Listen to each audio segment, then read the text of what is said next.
G'day, I'm Troy, and this is the Comic Book Movie Collector's Guide, the show about collecting all things superhero cinema.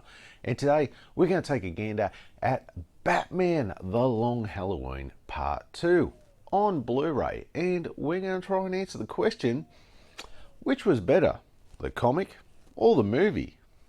I don't know, what do you say we get into it?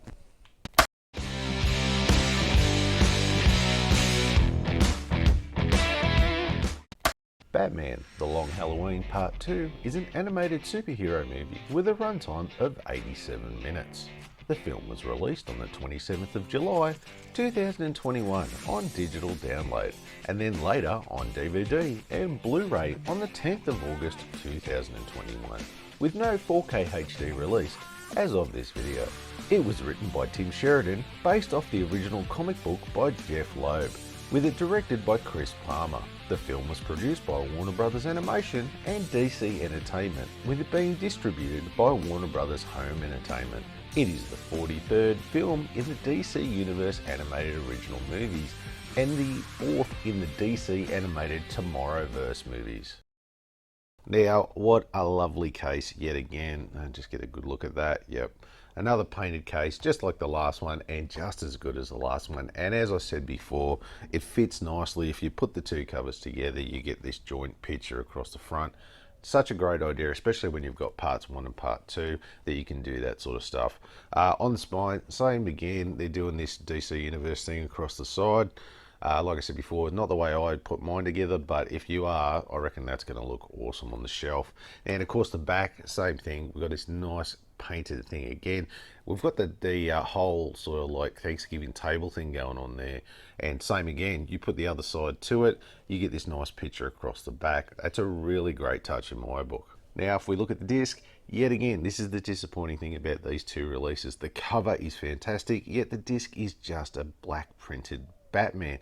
Not even going for, say, I think what would look good would be a nice color shot of, say, that Two-Face picture and Joker on that last one. That would be spot on, and that would probably make that a 10 out of 10 for me.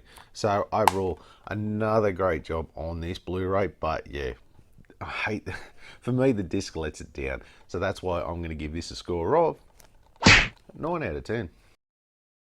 So this movie continues on with the killer known as Holiday still at large and continuing to stalk and terrorize the Falcone crime family, with a new class of costume criminal on the rise in Gotham City.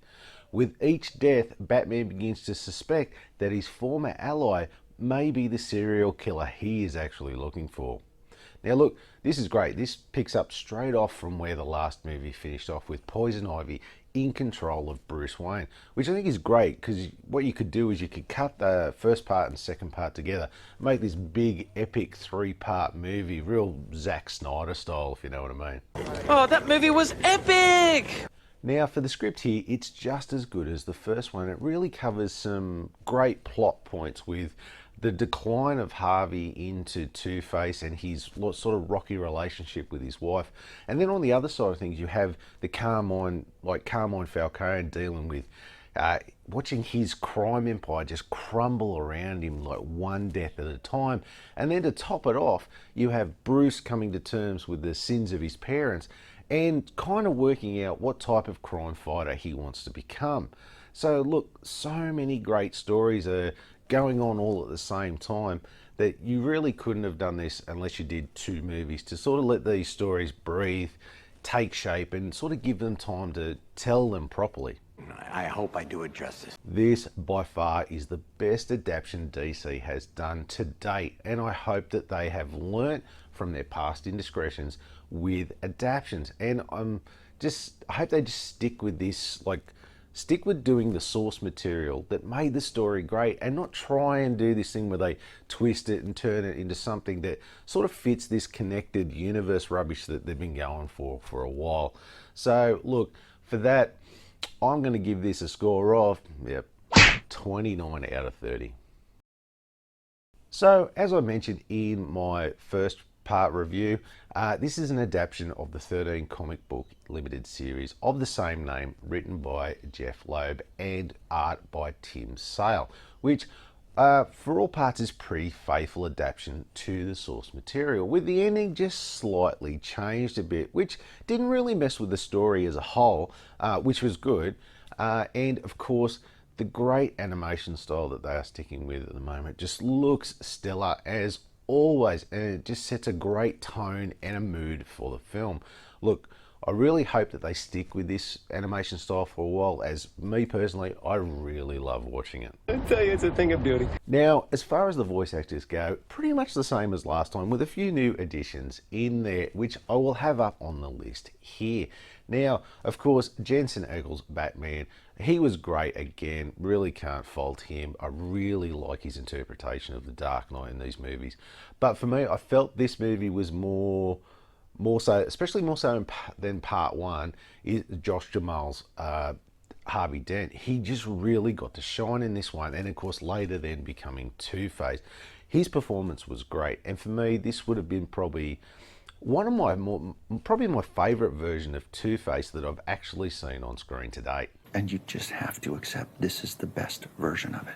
And of course, look, everyone else in the cast did a great job. It was great, solid performances across the board, with no one really letting this movie down in any way.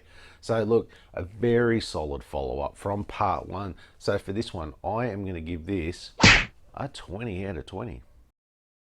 So there are some special features on this, which include DC Showcase Blue Beetle, Injustice Sneak Peek, Batman Hush, and Batman Dark Knight Returns Part 2 previews, as well as 2 classic episodes from the Batman animated series, Two-Face Part 1 and Part 2. Now look, I really enjoyed the Blue Beetle short, as it was done like a Batman 66 episode, and it was him teamed up with the Question, and it was a real fun watch. I really enjoyed that.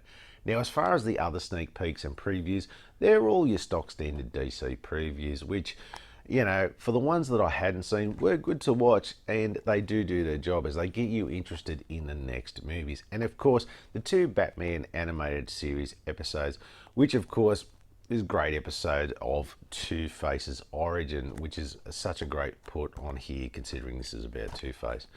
All round, great. Lot of special features, and look, I'm going to give this score probably a higher one than I did the last one because of how much I really enjoyed the Blue Beetle short, and for that I'm going to give this a score of 8 out of 10. Now the critic score came in at 100% and the audience score was 82%. Another great score across the board yet again, and as I said in my last video, there's a lot of love out there for both part 1 and 2, and that is definitely reflected in these scores. Now there were a couple of detractors out there, hence the 82% score, and I feel that when you read or see their review, they're not really comic book fans as such, and maybe they don't really understand the source material that well, and that's where they kind of miss what's going on with the movie and kind of give it that poor review. But by far, this is the best DC animation adaptation they have done to date. So look, if we round it up, we're still going to get a great score of 9 out of 10. Now look, as I mentioned in my last review, if part 2 was going to be as good as part 1, then this would be in my top 10 Batman films. Well, this is very much another awesome movie, and I'm definitely going to put this in my top 5 Batman movies now. For me, this has so many things that make it such a great Batman, hell, just a great movie in general, with a really good suspenseful detective story that just keeps guessing, just kind of keeps you guessing almost up until the end. And of course the great story arcs of Harvey Dent and Carmine Falcone, which intertwine at times.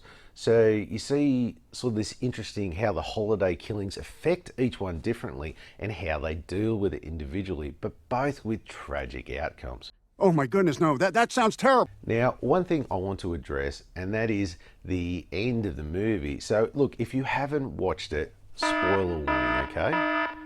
Okay, for all of those of you who've kept watching, I want to know from you, Did you like the slightly different ending of the movie? Please comment below and let me know. For me, I liked it. I thought it made probably more sense than the book, which I looked up after I watched the movie. Now, don't get me wrong here, there's nothing wrong with the book ending, with Gilda being the holiday killer to free up Harvey's workload, as opposed to the movie where she's wanting to get revenge on Carmine Falcone for what he did to her, Alberto, and their unborn child, which I kind of feel like that motivation to the movie story is probably more believable for me and has a lot more impact as well than the book.